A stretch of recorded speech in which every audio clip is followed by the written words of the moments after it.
කොහොමද ඔයාලට සතුටින් පරිස්සමින් ඉන්න ඇති කියලා හිතනවා.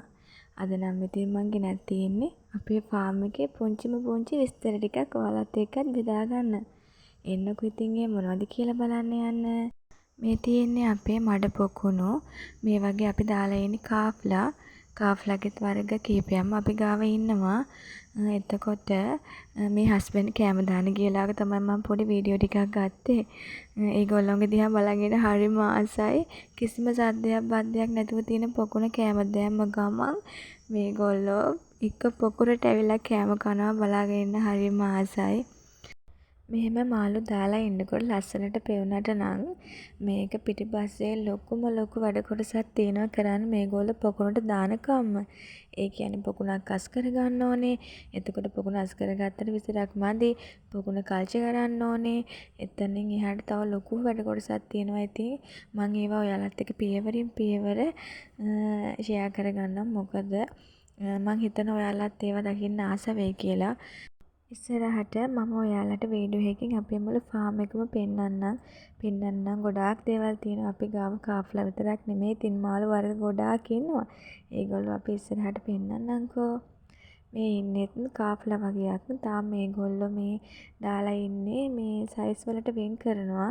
තාම වෙන් කරලා නැහැ. ඒකයි ඔහොම දාලා ඉන්නේ. මේ ඉන්නෙත් පොකුණකින් අල්ලලා ගෙනත් දාපු කාෆ්ලා වගේක්. මේගොල්ලොත් ඉතින් හස්බන්ඩ් වෙන් කරන්න ඕනේ සයිස් වලට. ඊට පස්සේ තමයි ඉතින් ඒගොල්ලෝ අරගෙන යන්නේ. එන්නකො මම තව දෙයක් පෙන්නන්න. ඔය පොකුණු වලින් අල්ලන මාළු අපි ගෙනල්ලා දාන්න වෙනම තැනක් තියෙනවා. මෙන්න මෙතන ටැංකිය ගහලා තියෙන්නේ. මෙතන ටැංකි ගොඩක් තියෙනවා. මම දැන් ටිකයි ඔයාලට පෙන්නන්නේ. මම ඉස්සරහට ඔක්කොම පිළිවෙලකට අරගෙන එන්නම් වීඩියෝ එකේ මොන සයිස් එකේ ටැංකියද මෙතන තියෙන්නේ හැම එකක්ම මම ඔයාලත් එක්ක කියන්නම්. මේ සිමෙන්ති ටැංකිය වලට තමයි ඉතින් ඒගොල්ලෝ ගෙනල්ලා දාන්නේ. ගෙනල්ලා දාලා ඊට පස්සේ තමයි මෙතනින් සයිස් වෙන් කරලා ඊට පස්සෙත් වෙන වෙනම ටැංකිය වලට දානවා. එතකොට ලේසි අපිට අපේ මාළු ඉල්ලන අයට දෙන්න. හැබැයි ඉතින් හදිසි ඔඩර් එකක් આવොත් නම් ඉතින් ওই ටික ওই පිළිවෙලට වෙන්නේ නැහැ. ටක් ගාලා ඉතින් ඉක්මන පොකුණෙන් ගොඩ දාලා ඒ වෙලාවේ තමයි ඉතින් ඒ වැඩ ටික ඔක්කොම වෙන්නේ. ඊට කලින් දවස් දෙකක් තිබුණොත් තමයි ওই විදිහට පිළිවෙලකට වැඩ ටික කරගන්න පුළුවන් ඉතින්. ඒ අතරේ මේ බලන්නකෝ මෙයා මේ පොඩි ටැංකියට බහැලා මේක දැක්කොත් නම් ඉතින් තාත්තගේ බැනුම් කෝටියයි. මොකද කැමති නෑ යා මේවට බහිනවට. මොකද එයා දරුවෝ වගේ මේගොල්ලෝව බලාගන්නේ චුට්ටක්වත් හිරිහැර කරනවට කැමති නැහැ ඉතින්. චූටි කට්ටිය ඉතින් ඒව දන්නේ නැහැ ඉතින් ඔය පොඩ්ඩක් බැහැලා මම නම් ඉතින් මොකොත් කියන්න ගියේ නැහැ ඒකට. ලොකු පුතා ඉතින් ඔය බැහැලා හිටියා කියලා වතුරට යාට කරදරයක් කරන්නේ නැහැ. ඔය චුට්ටක් ඉඳලා එයත් ගොඩට ආවා. ඔයාලා දකින්නත් ඇති ටැංකියෙන් ටැංකියට මාළුන්ගේ සයිස් එක වෙනස්.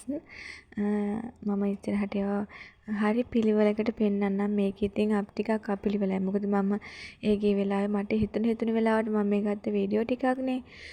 තව දෙයක් පෙන්නන්නම්. අද හස්බන්ඩ් පොකුණක් අස් කරනවා. ඉතින් ඒක මම පොඩ්ඩක් වීඩියෝ කරගත්තා. වීඩියෝ කරගන්න ටිකක් අමාරුයි. මොකද ෂනුල් එක්කනේ උඩහට යන්න ඕනේ. එතකොට ඉතින් එයාවත් වඩාගෙනම තමයි ඔයව ඔක්කොම කරන්න ඕනේ. අනික ඒ හරියට ටිකක් අවසරයි. මේ දවස්වල ඒ හින්දා ඉතින් චුට්ටක් වීඩියෝ ගන්නත් අමාරුයි එයත් එක්ක. යන් අපි ඉතින් ඒ පැත්තට මොකද වෙන්නේ කියලා බලන්න. මෙන්න මේ තියෙන පොකුණ නිකන් පේන්නේ ලොකු කැලෑවක් තියෙනවා වගේ නේද? නැහැ වටේ තියෙන තනකොළ නම් අතින් ගලවන්න පුළුවන් ඉක්මනට ගැලවෙනවා. ඉතින් ඔය ලොකු පුතත් ගිහිල්ලා බලන්නකෝ චෝටියා වගේ හිටියට වැඩ කරන ලස්සන. එයාටත් ඉතින් ඔය වගේ වැඩක් තියෙනවා වෙන මොකවත් ඕනේ නැහැ. එදා ඉතින් දවසම එයා ඔය පොකුණට බැලලා තමයි හිටියේ තාත්තලාත් එක්ක වැඩ කරනවා. මේ පොකුණ වටේ තියෙන තනකොළත් ගලවලා ඊට පස්සේ මේ පොකුණේ තියෙන වතුර මෝටර් දෙකක් දාලා ඉහනවා. එතකොට ඉක්මනට ඉහා ගන්න පුළුවන් නේ.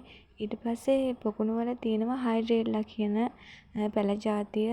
ඒකත් අතින් ගලවන්න පුළුවන්. ඒක නම් ගලවන්න ටිකක් අමාරුයි. මොකද පොකුණු වලට බැහැලා ටිකක් ඉතින් මඩක් තියෙනවනේ. ඉතින් අර විදිහට ගලවලා පොකුණ මැදින් ඉඳන් ඉතින් අර මේ බැම්මට විසික් කරන්න ඕනේ. ඒක ටිකක් අමාරුයි ඉතින්. මොකද අර මඩ එරෙනවනේ ඉතින්. එතකොට අර ඒවා අරගෙන ඇවිල්ලා හපුවා බැම්ම දිහාට දාන්න චුට්ටක් අමාරුයි. ඊට පස්සේ වතුර අඩු වුණාට පස්සේ තව ඉන්නවනම් අම්මාළු ඒගොල්ලොත් අල්ලලා ඒගොල්ලෝ ටැංකිය වලට ගිහින් දාලා තමයි ඉතින් ඉතුරු වැඩ ටික වෙන්නේ. සම්පූර්ණයෙන්ම මේ පොකුණේ දා දවසේ ඒගොල්ලෝ අස් කරගත්තා. අස් කරලා ඉවර වෙලා ඉතින් තාත්තයි පුතයි ගියා. කලින් දවසක අල්ලගත්ත මාළු වගයක් හිටියා. ඒගොල්ලොන්ව සයිස් වලට වෙන් කරනවා දැන් ඉතින්. මොන වැඩේ කරත් ඉතින් තාත්තට පුතා උදව් වෙනවා. ගෙදර හිටියත් ඒ වගේ තමයි. ඉතින් ඔයාලා කලින් දකින්න ඇතිනේ තාත්තගේ පස්සෙන්ම තමයි ඉතින් ලොකු පුතා. තාම චූටියට නම් ඉතින් තේරෙන්නේ නැහැ. ඒ වුණාට එයා ඉන්නෙත් නැහැ. එයාත් දඟලනවා ඉතින් ඒගොල්ලෝ ඉන්න පැත්තට යන්න.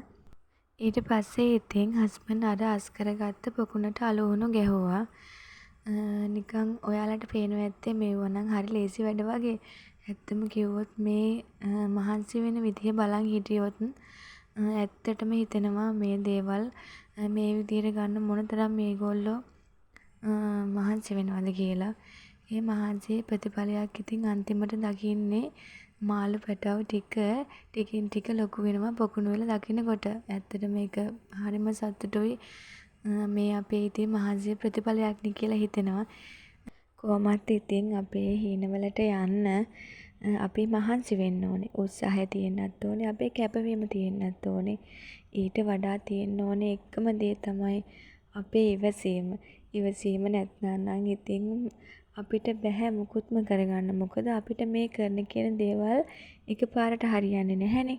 ඉවසන්න ඕනේ. ඒ දේවල් සාර්ථක වෙනවා ටිකෙන් ටික බලාගෙන ඉන්න නම් අපිට ඉතින් ඒ දේවල් දරා ගැනීමේ ශක්තියක් තියෙන්නත් ඕනේ. මොකද බාධක එනවා. ඒ වගේම එකපාරට හරියන්නේ නැහැ. කඩාගෙන වැටෙනවා. ඒ හැම දෙයක්ම දරා ගන්න පුළුවන් හොඳ හිත හයිය මිනිස්සෙක් වුණොත් අපිට කවදාවත් වරදින්නේ නැහැ. ටිකක් පරක්කු වෙලා හරි හෙමින් හරි අපේ හීනවලට ඉතින් අපිට යන්න පුළුවන් වෙනවා. ආපස්ස ඇල්ල බලනකොට ඉතින් අපිට සතුටු වෙන්න පුළුවන්. මම හිටපු තත්ත්වේ අද ඉන්න තත්ත්වේ ඒ හින්දා චුට්ටක් ඉතින් අපි ඉවසලා එමු නේද? එන්නකෝ ඔයාලට පෙන්නන්න. අපි ගාව කාප්ලා විතරක් නෙමෙයිනේ ඉන්නවා කිව්වේ. ඒන්ජල්ලා ඉන්නවා. එතකොට මේ දෙන්න නම් ඉතින් ඔය අලුතෙන්ම තමයි අපේ ෆාම් එකට එකතු වුනේ. ඒගොල්ලන්ගේ පැටවුනුත් ඉදිරියට ඉතින් ඕගොල්ලන්ට බලා ගන්න පුළුවන් වෙයි. ඒ වගේම ෆයිටර්ස්ලාත් ඉන්නවා. තව මාළු වර්ග ගොඩාක් ඉන්නවා. ඒගොල්ලෝ මම ඉස්සරහට ඔයාලට පෙන්නන්නම්කෝ. මගේ හාපැංචා යාවා ඉතින් තාත්තා පොකුණක වැඩක් ඒක බලලා යන්න. අපිට පොඩි ගමනක් යන්නත් තියෙනවා. ඕගොල්ලන්වත් එක්ක යන්නම්කෝ. ලස්සන තැනක්. හස්බන්ඩ්ගේ ෆාම් එක ළඟම තමයි මේ තැන තියෙන්නේ. පුංචිම පුංචි ඇල්ලක් තියෙනවා. එතන නම් ඉතින් හරිම ලස්සනයි. නාන්න කියාපු තැන ඉතින් අපිව එක්කගෙන ගියා හස්බන්ඩ් නාන්නත්. මේ දවසේ නම් ගියා අපි ඉතින් බලලා එන්න. මොකද චූටි කට්ටියත් එක්ක නාන්න පුළුවන්ද? එතන ආරක්ෂාව තියෙනවද? මොකද ඕන් ඔය ලොකු දඟයා නම් ඉතින් ඒ වගේ තැනකට ගියහම චුට්ටක් පරිස්සම් කරගන්න අමාරුයි. ඒ හින්දා මම කිව්වා ඉස්සෙල්ලාම අපි ගිහින් බලලා එමු. ඊට පස්සේ පහුවදා ගිහිල්ලා පුළුවන් ඉතින් නාලා එන්න කියලා. අද ඉතින් ඔයාලා දැක්කනේ අපේ ෆාම් එකේ පොඩි විස්තර ටිකක්. ඉස්සරහට මම අරගෙන එන්නම් ඉතින් අපේ ෆාම් එක ගැන ලොකු වීඩියෝ එකක්. මොකද ඉතින් ඒක පෙන්නන්න නම් ඉතින් ටිකක් වෙලා යනවා. මොකද අපි ගාව ගොඩාක් මාළු වර්ග ඉන්නවා. ඒ වගේම පොකුණු ගොඩාක් තියෙනවා. ටැංකි ගොඩක් තියෙනවා. ඒ වගේම ඒවා ගැන ලොකු විස්තරයක් මම ඔයාලත් එක්ක ෂෙයා කරගන්නම්.